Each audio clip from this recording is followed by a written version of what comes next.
going to be done, especially the Women's Development Bank, within, even though not going to be operated like a normal commercial bank, within the structure of meeting the various threshold or indicators, for example, making sure non-performing loans are within the threshold of what the rules are within the Bank of Ghana Act, etc.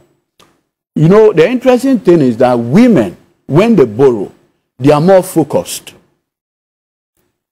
They are more focused. So when a woman goes to take a facility, they are more focused to repay. Men tend to have many things on their table. And so, once you give a woman that kind of money or monetary support to grow their business, they are more focused on the business that at the end of the day, you are most likely going to get the dividend on what you have given to them, which is very key. Yes. Okay. Well, so we'll go on to look at some other policy propositions, but we also have on the stream a leading member of the MPP as well, one time contested for chairmanship of the MPP as well, very astute political scientist based in Kumasi, KNUST. He's a regular on the show as well as other shows on the channel. The distinguished Dr.Amoako. Good morning to you, Dr. Amoako. Good morning. Okay. Good day. Well, and as you listen to good morning to him, John Dramani Mahama as well, and then also you look at what the indicators are of the economy and what is confronting Ghanaians in the run-up to this election. What do you make of his policy propositions, but also the general policy propositions across the political landscape in the run-up to this election? Well, I'm happy for him. Okay. They should not think it's a cakewalk. They should work hard, finish hard. Because, as Untimi said, there are 1,000 ways of winning an election. And I'll say there are only two. The ballot and Sawam, you understand? So work hard and stop them from any shenanigans or cheating. That's what your job is. And that way you win. I like some of the things I heard yesterday, not all of them, and some can be amended a little bit to be better. My friend was just speaking about women empowerment, something bank.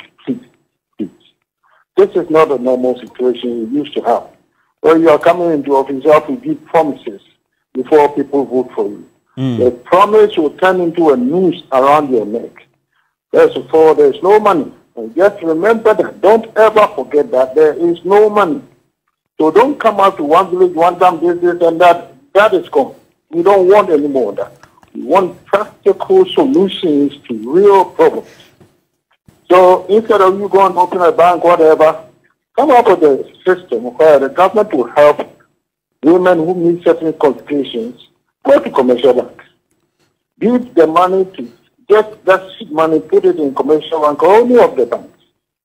And then if he qualifies, and then you give him the money, not too much, but it's not interest-free. This language must be removed from our vocabulary. Free. No, not free. You are going to do business. If I give your money to you for free, yes, of course you will succeed. All you have to do is sit there at the end of it, give my money back. Right? So that is no brainer. They're charging 10%. The banks are charging 30%. So if you pay 10%, it's okay. If you are doing business in Ghana, you cannot pay interest of 10%. You shouldn't be doing business. This will force you to focus. You always said that they are focused. I agree. Women don't like debt, so they are afraid of it. So as soon as they can, they'll pay their debt off. That's how it is. But we should not bring back this idea of government will do everything for you. No, we should win them off. You should compete. You should pay interest. Because who is supposed to pay? If you don't pay, the other person is paying. It means it is the taxi driver who is giving the women free money. Somebody has to pay. So this idea of no interest, no. Charge them, but not too much. 10% is okay. Right? And they should look at these things. Please, forget the past records of political parties. And I will appeal to Mahama not to listen to all the partisans and this and that, the goodies that we want to give them. There is no money. In fact, I wish I could meet him and tell him that. My word is, there is no money. I'm speaking for the country. I'm not talking about party this and party that. Okay. There is no money. You have to fix this country. You saw this minister crying on TV. Said we have to rescue this country, inshallah. He was crying. That is the person allowed to see. The one who speaks for his country and cries is the one who has the country at heart. Not just talking and giving goodies. I've forgotten his name. Who is it? Is it Mustafa? That's him. Mustafa Hamid. Is the one I'm talking about. Yes, that's what I'm talking about. And please, you are talking about when he was in opposition, and then he said, "Wallahi, we'll rescue this country." Is that what you're talking about? I don't know if it's recent or old one, but I took it as recent. You see, that he's talking about his own party, and it's not going well. Maybe I'm mistaken. Maybe it's an old one. Okay.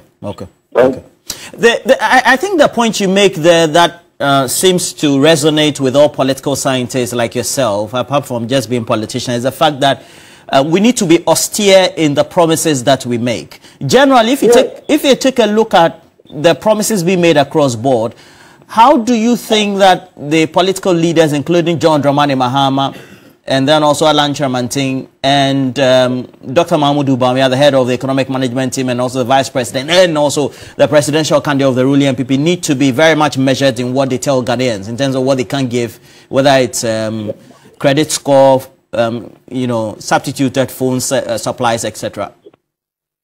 Well, talking to the others, I will not waste my time too much. Some of the leaders are good. Alan is good. We have to look at those who have the possibility to win, not just anybody. Alan, Mr. Mahama.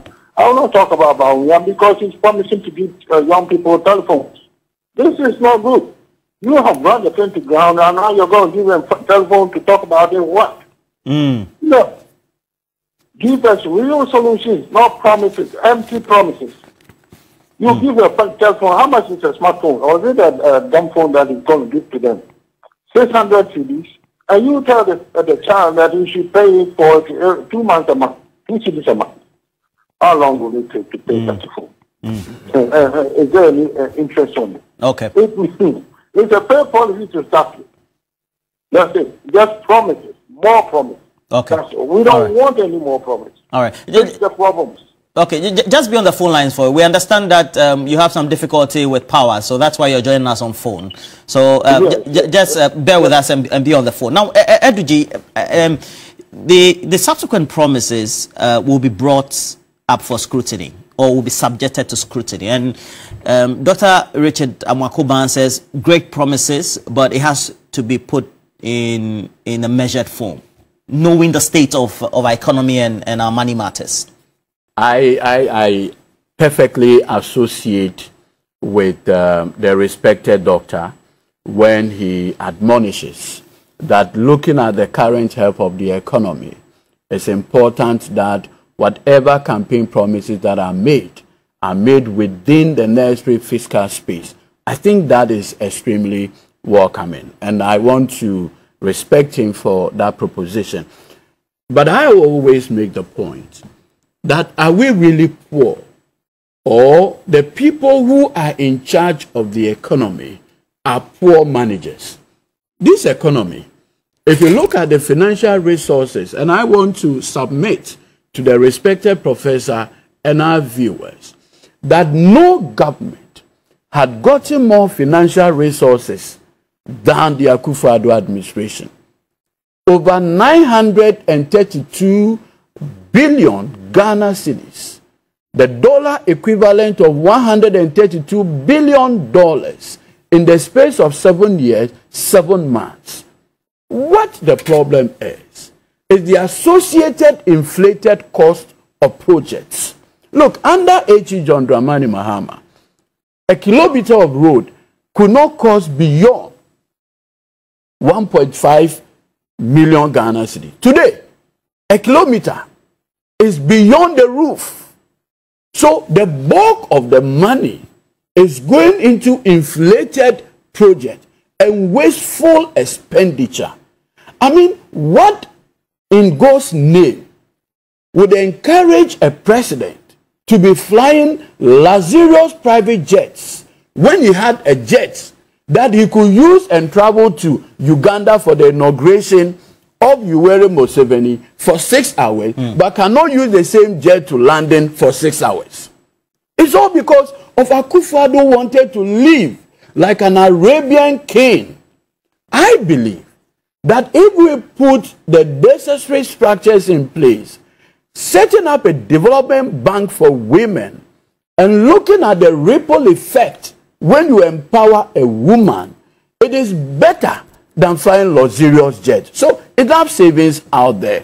Look, I kid you not. Do you know that the special report, audit report on the expenditure on COVID-19 shows, and I want to submit this to Dr.Amoako, 500 billion Ghana cedis was spent outside GIFMIS.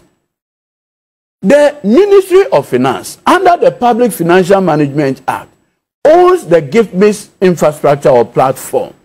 What will cause a finance minister to spend 500 million Ghana cedis outside GIFMIS? He wants to avoid accountability. He wants to avoid transparency. He wants to avoid tracing.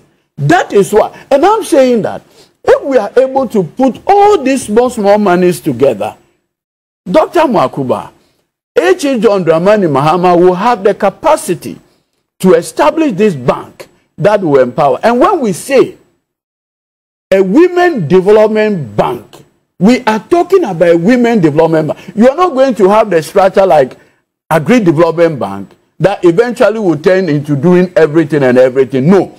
This is going to be a specialized bank for women and for women. Nothing more, nothing else. No dilution of his mandate whatsoever. And then the other key focus is the agri sector. Look, today, the Akufo-Addo administration has spent over 2 billion Ghana cedis on planting for food and jobs. Now, it has turned out that it was not planting for food and jobs, but planting for suffering and joblessness. How so? 2 billion spent. And today, the price of basic food items are twice higher when there was no such intervention. What an intervention does is to make the food bountiful and to reduce the price. You have invested so-called 2 billion into a scheme. Now it turns out that 2 billion that you spend is now producing higher food prices. It doesn't make sense. All because even the fertilizers that were purchased under the planting for food and jobs were diverted. So again, corruption. If you read the Auditor General's report, specifically on major state agencies, the loss is huge. So it is not an issue of lack of money, but what the current managers of the economy have done. Look, just yesterday, the Honorable Kweku Kwarteng put out a piece in the public domain. And in that piece... You mean his write-up? Yeah, his write-up.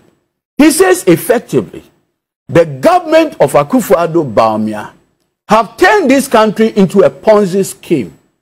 And what they have done is to manage the economy as though it is a Ponzi scheme. I have never heard such a brutal rebuke of an administration by one of his own like that. And do you know why Kweku Kwarteng makes the claim of Ponzi scheme? Well, by 2017, Akufo-Addo, Kenoforiata, and Baah went for 2.25 billion from Franklin Templeton. Within the space of 5 years, Eurobond alone, they took $13 billion worth of, bonds. If you isolate the Franklin Templeton bond, Eurobond alone was $11 billion. Now, when the time came for them to pay, do you know what they said? They do not have the capacity to repay. That is a Ponzi. That is a Ponzi. And that is why I have said that the Akufo-Addo Baah administration is nothing different from the model NAM1 was using. So if the current managers, Akufo-Addo, Baah, had done anything different, unique, compared to what NAM1 is doing, ordinarily, and so I've always wondered the moral authority by Akufo-Addo and Baah to even prosecute NAM1.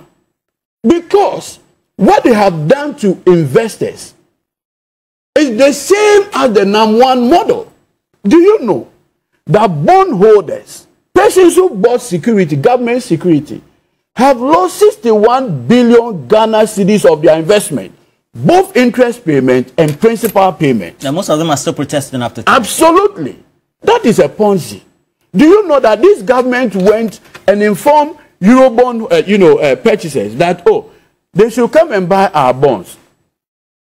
And that when they buy, you know what? Yes. And when they buy, you know what they will do? We'll be producing 500,000 barrels of crude. And so we have the capacity to pay. People purchase our bonds. Then government now tells them that when we told you that we'll be producing 500,000 barrels of crude, it was a lie. Okay, we can't do that. Let me go to and that is what has led to the domestic debt exchange program and the difficulties associated with the Ghanaian economy. So never trust a promise coming from Dr. Amoako. Is it not surprising? 30 seconds. Is it not surprising that at the time young men are asking for job, decent job, he's promising them mobile phones? They say it's through a credit scoring system. And you know the credit scoring system. I beg you, before you score somebody's credibility, that is why it is called a credit score. The credibility is founded on his ability to repay. So all over the world, even before a credit card is given to you, they will assess your job, how much you have, your capacity, your earning. Now the person doesn't have job. You are giving him mobile phone and expecting him to pay with a song.